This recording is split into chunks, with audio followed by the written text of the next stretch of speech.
Hello friends, बात करते हैं स्ट्रेस की। अगर आपको स्ट्रेस हो रहा है तो आपको कुछ चीज़ें चेंज करनी चाहिए।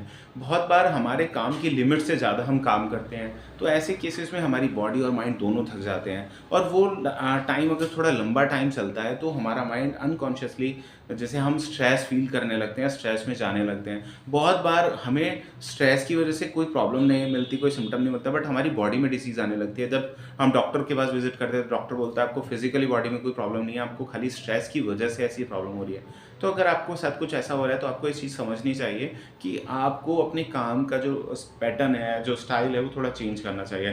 क्योंकि अगर आप ओवरलोड काम ले रहे हैं, मतलब हर काम को यस करे जा रहे हो, तो वहाँ पर ज़रूरत है कि आप किसी किसी काम को नो भी बोलें।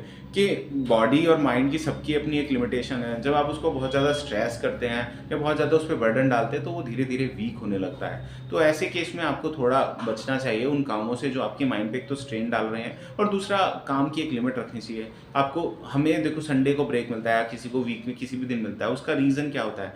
बॉडी थकती है? नहीं, बॉडी से ज़्यादा माइंड थक जाता है सेम पैटर्न को यूज़ करके।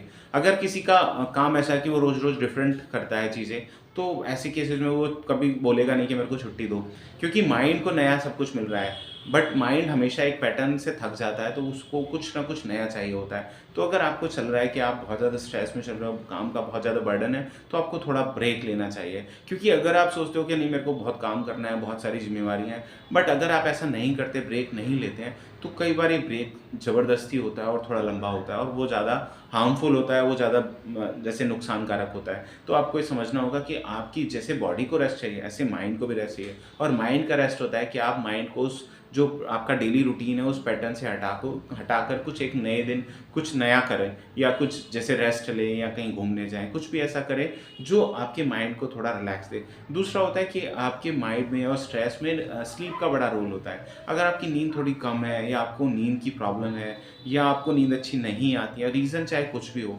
बट ये माइंड में ऐसे केमिकल का सीक्रेशन बढ़ा देता है जिसकी वजह से स्ट्रेस होता है। क्योंकि जब आप सोते हैं तो आपकी बॉडी नहीं जनरली सोती, आपका माइंड सोता है। आप रात भर बिस्तर पर लेटे रहिए, कुछ नहीं करिए, बट अगर आपको नींद नहीं आए तो आप सुबह उठेंगे तो आप बहुत ज़्यादा फटीग फील करेंगे, बहुत ज़्यादा थका फील करेंगे। कोई बोलेगा आप क्यों थके हो? बोलो मैं सो नहीं पाया। तो बट अगर हम बात करते तो आपने रात भर काम थोड़ी कुछ किया, आप तो बेड पे पड़े रहे, बट फिर भी आपको सुबह पूरी बॉडी थकी हुई मिलेगी। क्यों?